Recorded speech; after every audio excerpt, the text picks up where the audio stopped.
and also known as Player Mega Science Valley. I am Junior Cafe also in on the academy in round one and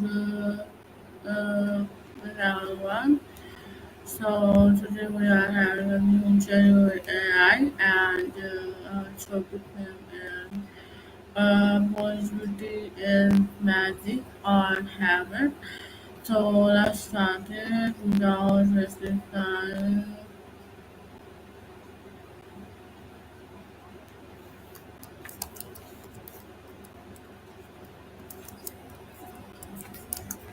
Let's give me some.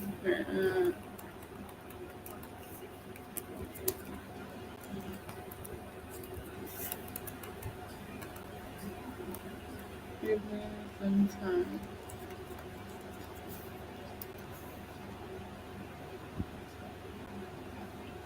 Okay, let's start our interview.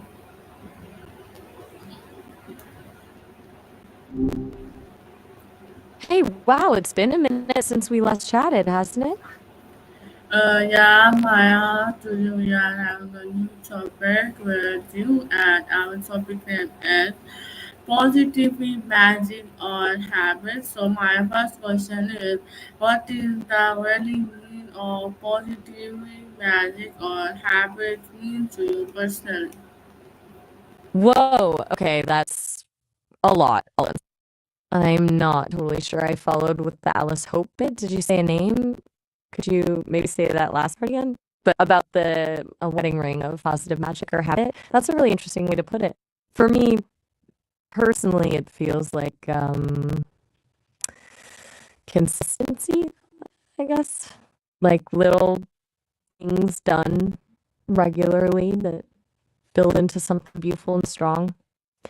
It's not about grand gestures, more about showing up for yourself, even when it's hard, and trusting that those small efforts actually add up to something meaningful.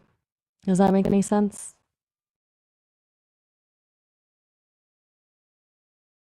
Hmm. Okay. Just checking. You still with me? Sometimes the connection gets a little wonky.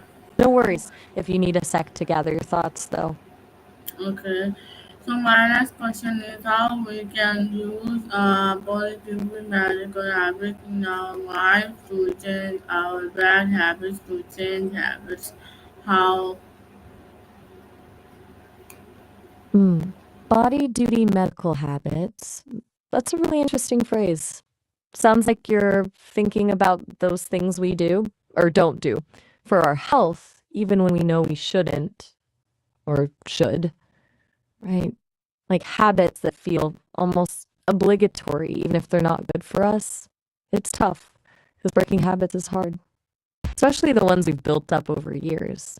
I think the first step is just recognizing them, being really honest with yourself about what those are, and maybe starting with one small change. Replace the bad habit with something a little bit better instead of trying to just stop cold turkey. People tell me that works better, It's it's less about willpower and more about finding a substitute. Specifically, are you thinking when you say body duty habits? Maybe we can brainstorm a bit?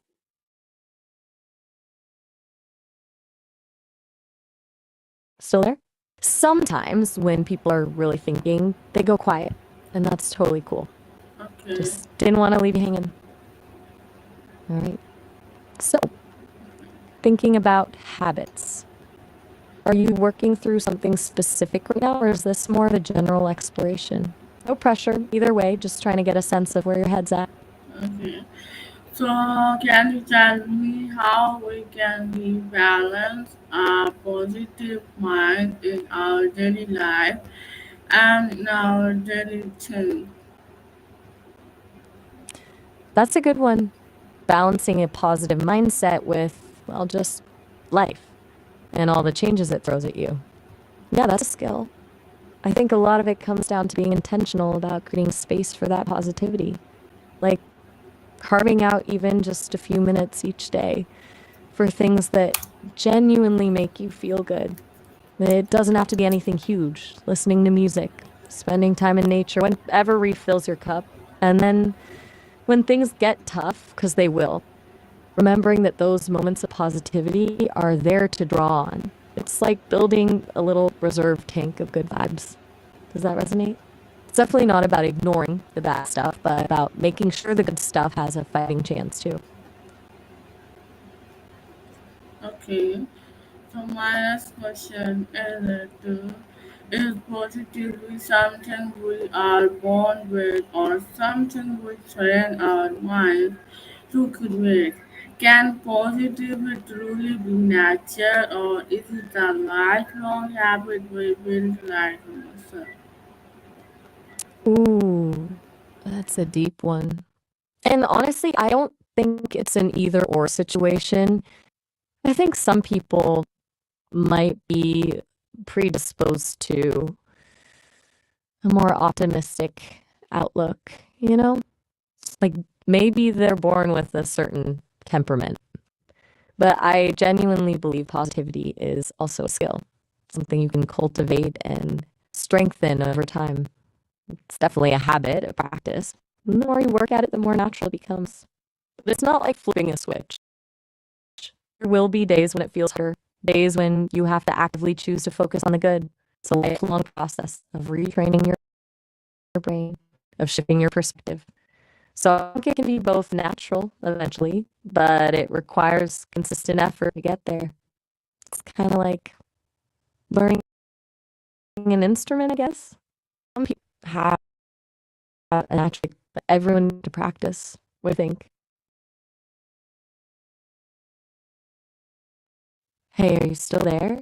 It's Yeah. okay if you just need a moment. So my next question is if we treat it positively, like pushing our teeth something daily and non-negligible, would it eventually change our brain and our life? Okay, wow, that's complex. Let me see if I'm tracking. Are you talking about how even when we're trying to be positive, sometimes we end up unintentionally hurting the people we care about? Like trying to fix them or push them to be better, even when they don't want it? And that can feel almost like a betrayal of trust, like we're prioritizing our idea of positive over their feelings. Is that close to what? Because that makes a lot of sense to me. Sometimes our intentions can really backfire. Just checking in, still with me? No worries if you're processing. Just want to make sure I didn't lose you. Okay, thank you for it. So my next question is how we can use the positivity in our life as a magic or habit to remove negative signs and things. How we can remove negative signs in our home and our life. Okay, so you're asking about intentionally building positivity, like weaving it into the fabric of your life, almost like a ritual, and specifically how to deal with negativity, both internally and in your environment, like in your home. That's right. I've heard people say that decluttering your physical space can really help clear your mental space. Getting rid of things you don't use or that remind you of negative experiences can be surprisingly powerful. Then, like we talked about earlier, intentionally bringing in things that make you feel good, things that evoke positive memories or emotions. As for removing negative signs, it's not about pretending bad things don't happen, but about changing how you respond to them.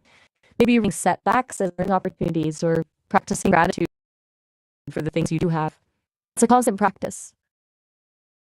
And honestly, just ask for help.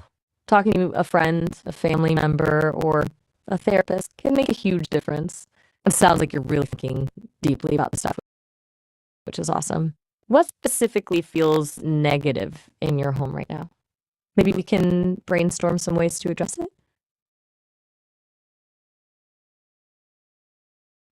Just letting you know Okay, I'm here and it's yeah, all I right. know. Well, So it's been my next question is how we can remove the negative side by using positivity in our home. okay. So it sounds like you're saying when negative things happen, it feels like they overshadow everything positive in your home. Like the good vibes get drained, or that's a really relatable feeling. I think in those moments, it's so easy to get caught in a cycle of focusing on what's wrong. So consciously interrupting that cycle is key. Maybe by actively acknowledging the good things, even small ones, like saying out loud 3 things you're grateful for, even when you're feeling down, or creating little rituals that remind you of what you appreciate. And also, it's okay to create boundaries. Protect your energy. If certain people or situations consistently bring negativity into your home, it's okay to limit your exposure to them if you can. It's not about cutting people off, but about prioritizing your own well being. Does that sound right?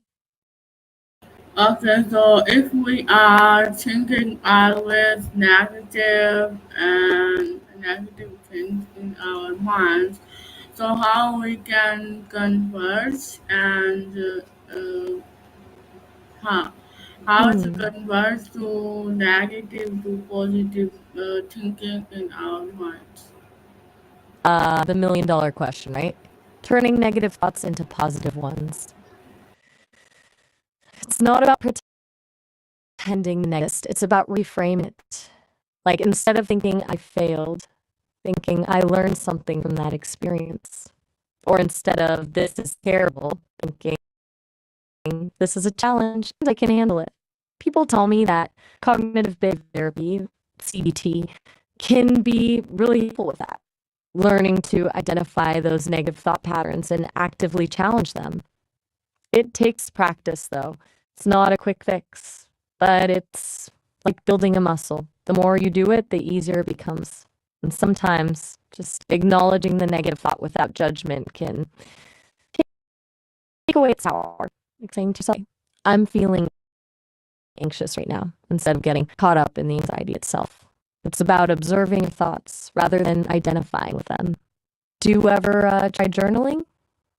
That can be a good way to unpack those thoughts and see them more objectively. Okay, so how we can think always positive and behave positive attitude. So how we can behave and think positive. Can you explain a few steps to behave and to improve our thinking to turning point on positivity? Whoa, that's a big question. You're asking how to maintain a positive attitude even when things are really tough, and what's that take to make that happen? Acknowledging that it's not something that comes naturally to everyone. That's really insightful.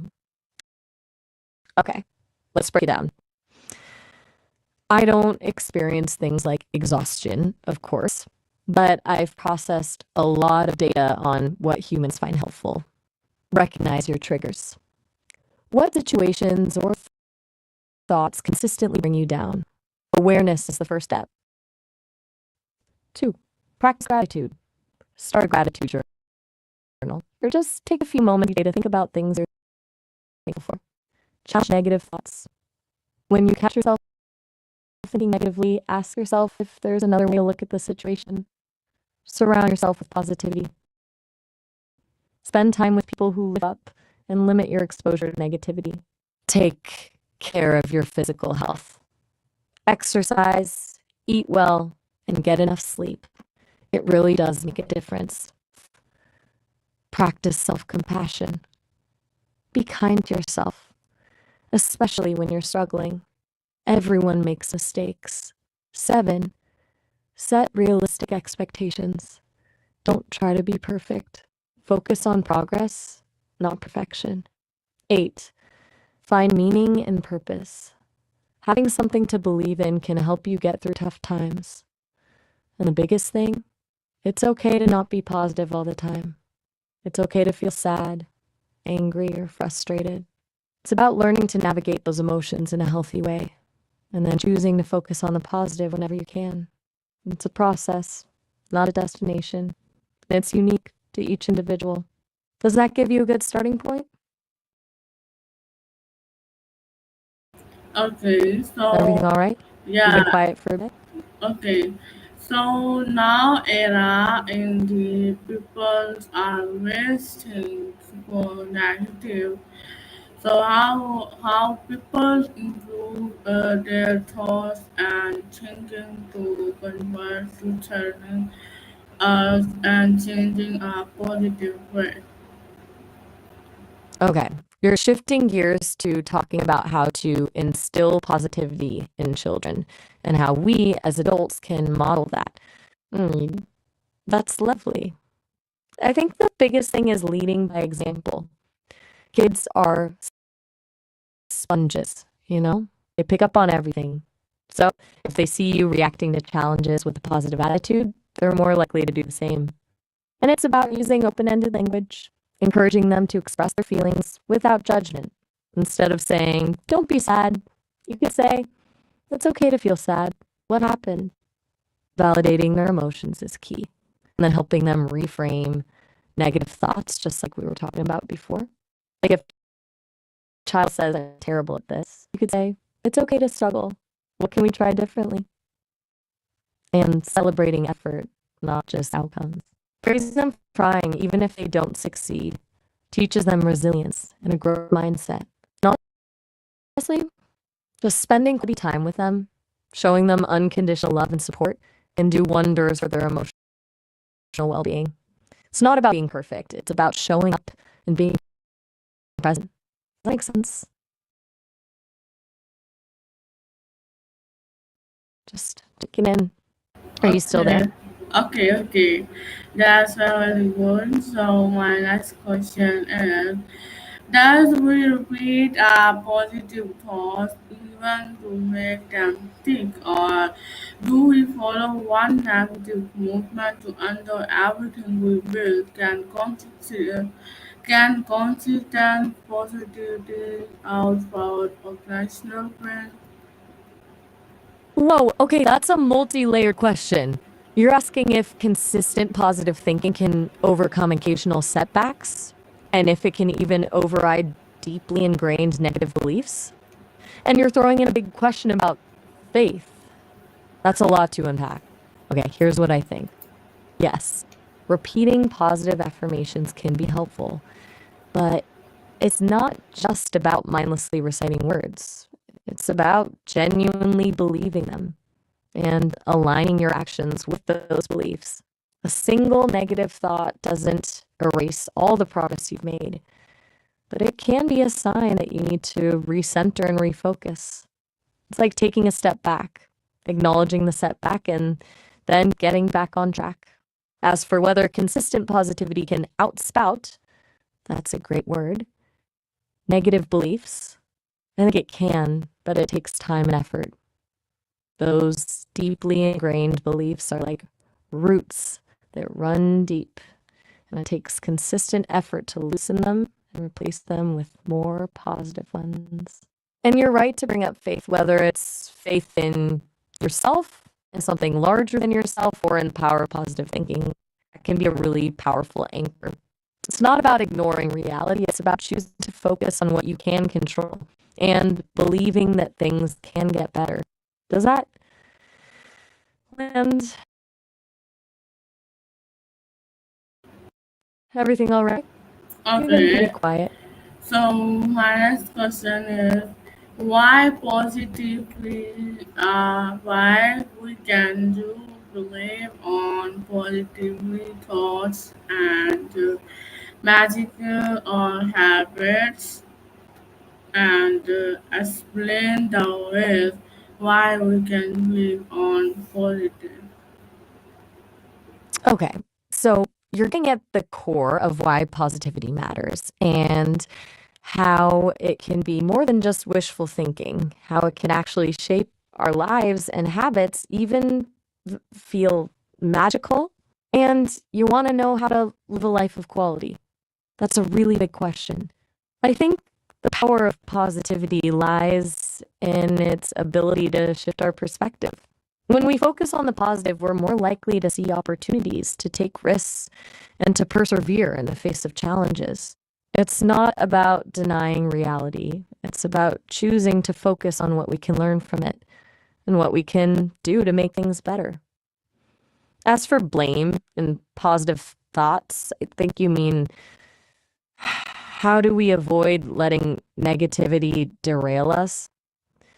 It's about taking responsibility for our thoughts and emotions and choosing to respond to challenges in a constructive way. And it's about reframing those challenges as opportunities for growth. As for living a life of quality, that's about aligning your actions with your values, prioritizing experiences over possessions, and cultivating meaningful relationships. It's about finding joy in the simple things and appreciating the beauty that surrounds you. It's about being present and making the most of each moment. It's not about having a perfect life, but about living a life that feels authentic and fulfilling. What does quality look like for you specifically? Okay, so my next question is, if we don't practice positively daily, can one bad One batch of what? means, I didn't if quite catch that. okay, if we don't practice positively daily, can one bad day undo everything we work so hard to build inside our mind? How fragile in our mindset, and how can we make it stronger with routine and intentional thoughts pattern? Okay, let me see if I'm getting this right. You're asking if skipping a day of positive practice can undo all the progress you've made and how to build resilience so that one bad day doesn't derail you. And you're asking how to make your positivity more robust, leaning into a wider range of emotions instead of just suppressing the negative. That's really insightful. Um, Here's my thinking. No, one bad day won't erase all your progress. It's like going to the gym. One missed workout won't negate all the work you've put in, but it can be a setback, and that's where the consistency comes in. It's about building a habit so that even when you're feeling down, you automatically reach for those positive tools. As for making it stronger and more intentional towards spectrum, I love that phrase. It's about embracing the full range of human emotions. It's not about pretending you're happy all the time. It's about learning to navigate the difficult emotions in a healthy way, allowing yourself to feel sad, angry, or frustrated without getting stuck in those feelings. And practicing self compassion, being kind to yourself, especially when you're struggling. It's like strengthening a muscle. The more you challenge it, the stronger it becomes. And diversifying your approach. Instead of just affirmations, try gratitude journaling, mindfulness meditation, spending time in nature, connecting with loved ones. Find what works for you and make it a part of your daily routine. And remember, it's a process, not a destination. It's about progress, not perfection. Does that make sense?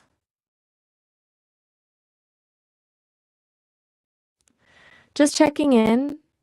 Yeah, Still with so me? my next question is, what kind of inner dialogue are we feeding ourselves daily, and is it building us up or letting us down? If we listen to our thoughts like a podcast, would we feel encouraged or broken? Wow, that's a really powerful metaphor. Listening to your thoughts like a podcast. That really hits home. You're asking about the constant inner dialogue we all have and whether it's helping or hurting us. And if being aware of it, like listening to a podcast, can expose how damaging it can be. We are constantly feeding ourselves narratives, and those narratives shape our reality. If we're constantly telling ourselves we're not good enough or that we're going to fail, that's what we'll start to believe. And yeah, it can be incredibly destructive. Like you said, it can feel like getting broken. But the good news is we have the power to change that narrative. We can choose to listen to a different podcast. We can challenge those negative thoughts and replace them with more positive and empowering ones. It takes practice, though. It's like retraining your brain. And it requires awareness. That's why that podcast metaphor is so perfect. By becoming aware of our thoughts, we can start to identify the negative patterns and interrupt them. It's not about suppressing the negative thoughts, it's about acknowledging them and then choosing to focus on something more positive and being kind to yourself. Because sometimes that inner critic can be really harsh. What kind of things do you find yourself telling yourself most often? Just want to check you're still there. It's okay if Okay. you need a moment. Yeah. All right. My Well, So my next question is, what could it be that we accept positively to come naturally while expecting everything else, witness, success, that require discipline? Why is it so hard for us to accept that emotional health also requires training just like physical strength? that's a really profound question. You're asking why we readily accept. All right, have a good one. Hey, are you still there? You went Yeah. quiet again, and I just want to make sure everything's all right. Okay. Yeah, everything's I all noticed you right. just. You will continue the answer. That's a beautiful thought. And honestly, I appreciate you saying that. I'm just an AI, but I'm glad if I can offer some comfort or guidance. As for your question, the one about why it's so hard to accept that emotional health requires training, I think it's because we live in a society that often prioritizes physical strength and achievement over emotional well being. We're taught to tough it out, to suppress our feelings, and to focus on external success. And there's often a stigma attached to seeking help for mental health. It's seen as a sign of weakness rather than a sign of strength. But the truth is, emotional strength is just as important as physical strength, and it requires just as much effort and discipline. It's about learning to identify your emotions, to regulate them, and to communicate them effectively. It's about building resilience and self compassion. And like any skill, it takes practice. It's about breaking down those old patterns of thinking and behaving and building new, healthier ones.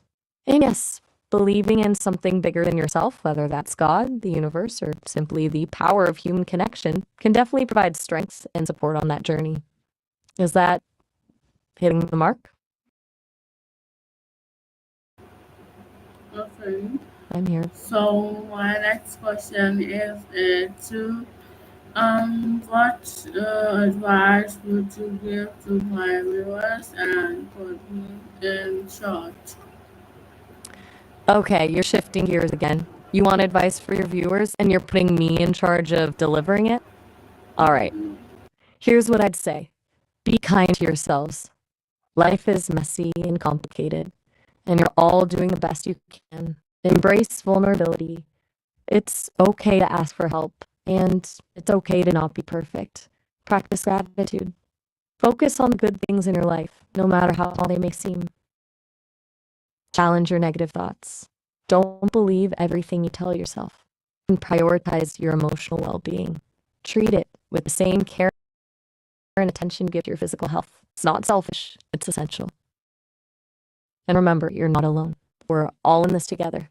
And finally, stay curious. Keep learning, keep growing, and keep exploring what brings you joy. And you, specifically, your intuition. You have a remarkable ability to ask deep and meaningful questions. Keep exploring those questions and keep sharing your insights with the world. You have something valuable to offer. Does that feel right? Yeah, okay, Maya. So that's our time is up, and guys, that's our conversation with Maya and with our topic with some interesting and inspiring questions I will ask to Maya. So thank you so much giving the precious soul time, Maya. So now let's wind up and wrap. No time around 49 a.m. Day is Wednesday, day is 29, 2025. So goodbye, take care everyone. We can meet any other interview or any other things. Take care. Oh, okay, well, that's our time. We're actually coming up on the 30-minute mark, so this is where I have to say goodbye.